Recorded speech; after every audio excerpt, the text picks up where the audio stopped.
Wahai yang berjiwa Pancasila, negara membutuhkanmu untuk melawan memerangi corona. Oleh Haidar Alwi Institute. Berikut penjelasannya. Hingga Kamis tanggal 26 Maret tahun 2020, pukul 22.15 waktu Indonesia Barat, pandemi virus corona telah menjangkau sekitar 187 negara. Sebanyak 416.686 orang dinyatakan positif terinfeksi dan 18.589 diantaranya meninggal dunia. Sedangkan di Indonesia dari 893 orang yang terjangkit hanya 35 yang berhasil sembuh dan 78 lainnya telah tewas karena COVID-19. Berdasarkan sumber dari Resource Center Johns Hopkins University dan Medicine Coronavirus mencatat bahwa sejak virus pandemi COVID-19 merebak di China mulai November tahun 2019 lalu setidaknya terdapat 81.782 orang yang terinfeksi lalu 61.201 berhasil sembuh dan 3.169 meninggal dunia. Walaupun COVID-19 pertama kali terdeteksi di China dengan jumlah yang terinfeksi paling banyak, angka korban tewas tertinggi terhitung saat ini justru berada di Italia hingga 7.503 orang dan Spanyol 4.089 orang, padahal China adalah negara dengan populasi terbesar seantero jagat raya mencapai 1,5 miliar penduduk. Luar biasanya, predikat kesembuhan teratas dipegang oleh China, 61.201. Kondisi paling kritis baru dialaminya pada rentang Februari hingga awal Maret tahun 2020. Serangan di kota Wuhan, Provinsi Hubei benar-benar menyebabkan China porak-poranda.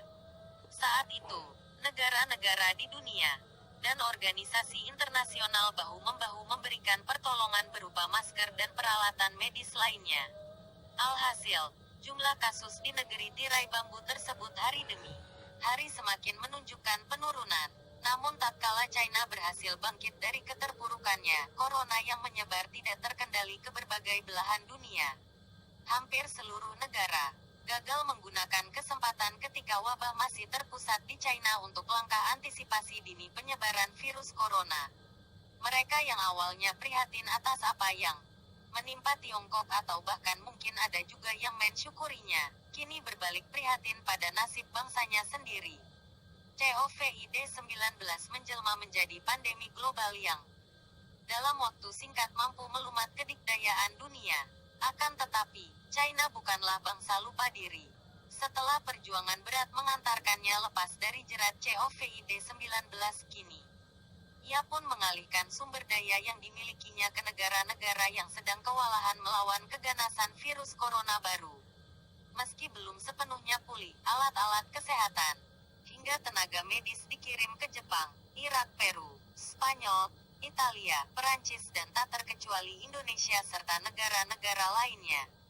Khusus Indonesia, bantuan gelombang pertama berupa 9 ton alat-alat kesehatan sampai di Bandara Halim Perdana Kusuma pada Senin, tanggal 23 Maret tahun 2020, setelah dijemput langsung menggunakan pesawat Hercules C-130. Tidak tanggung-tanggung, bantuan berikutnya mencapai 40 ton dan sampai di Bandara Soekarno-Hatta pada Kamis, tanggal 26 Maret tahun 2020, malam dengan pesawat Boeing 777 Garuda Indonesia.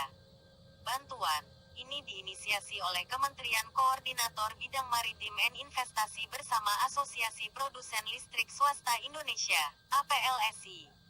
Para donatur sebagian besar adalah investor China yang telah menanamkan modalnya di Indonesia seperti di Morowali, Wedabe, Obi, Kendari, Konawe dan daerah sekitarnya.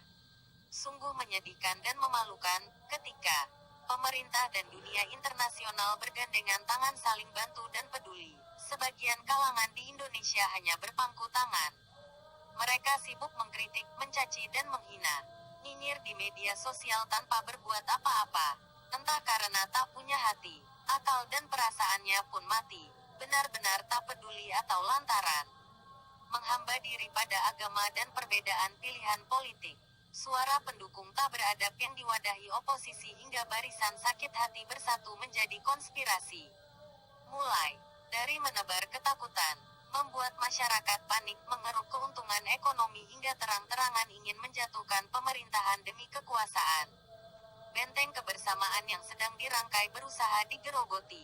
Ambisi para politisi, kebijakan dan langkah apapun yang diambil pemerintah tidak akan membawa dampak berarti tanpa dukungan semua lini. Satu lagi yang lebih memilukan dan menyayat hati orang-orang yang masih punya hati. Di tengah peperangan berat menangkal COVID-19, kabar duka datang dari keluarga Presiden Jokowi. Adalah Ibunda tercinta, sosok sederhana yang telah melahirkan pemimpin besar, Sujiatmi Noto Miharjo dipanggil menghadap Sang Pencipta, Rabu, tanggal 25 Maret tahun 2019, pukul 16.46 waktu Indonesia Barat di Solo, Jawa Tengah. Narasi dengan latar belakang foto Presiden Jokowi yang sedang berduka ditinggal ibunda tercinta. Hai, di balik duka mendalam Presiden Jokowi, ada teladan kesederhanaan sekaligus nasionalisme yang tinggi. Sebagai orang nomor 1 di Indonesia, beliau bisa saja dengan mudahnya memilih rumah sakit ternama manapun untuk merawat ibunya. Tapi Presiden Jokowi tetap percaya pada kemampuan tenaga medis dalam negeri.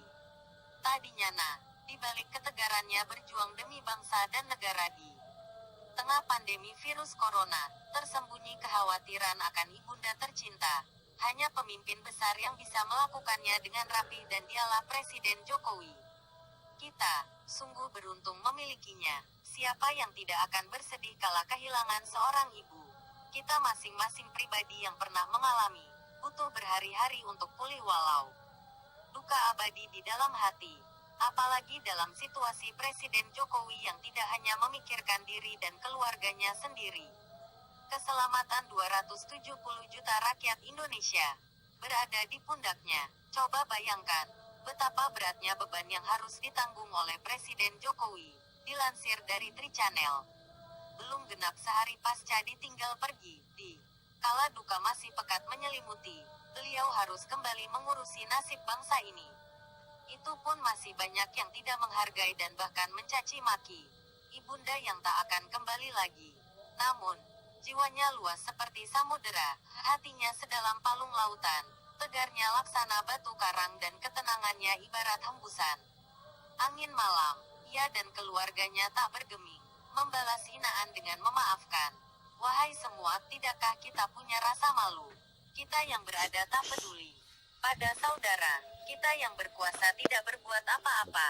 Kita yang hanya memikirkan diri sendiri malah menghina dan menjatuhkan ia yang sedang berjuang demi bangsa dan negara. Media, berhentilah memperkeruh situasi. Berpikirlah jernih mengeruk keuntungan iklan dan kerjasama dari pandemi virus corona. Bencana bukanlah ladang bisnis, ekonomi, politik, dan kepentingan busuk lainnya. Bencana bukan alat untuk menjatuhkan pemerintah. Sadarlah, bencana adalah tanggung jawab kita bersama. Pesan optimisme Presiden Jokowi terkait penanganan pandemi virus corona baru. Jika kita membencinya, janganlah cela ibunda yang telah tiada. Bila tak ingin membantunya, maka cukuplah diam saja, biarkan ia bekerja demi kita, demi keluarga kita, demi sanak saudara kita, demi kerabat dan kolega, demi kelompok kita, serta demi Indonesia tercinta. Andai akal sehat kita masih berfungsi dan hati belum benar-benar mati, seharusnya kita bersyukur punya pemimpin besar seperti Presiden Jokowi. Belajarlah bagaimana China bangkit dalam waktu yang tidak begitu lama. Pemerintah dan rakyatnya berjuang bersama. Kesadaran diri yang tinggi dan patuh pada pemimpin terbukti menjadi kunci. Jika China yang komunis saja bisa, apalagi kita yang berlandaskan Pancasila, Bhinneka Tunggal Ika.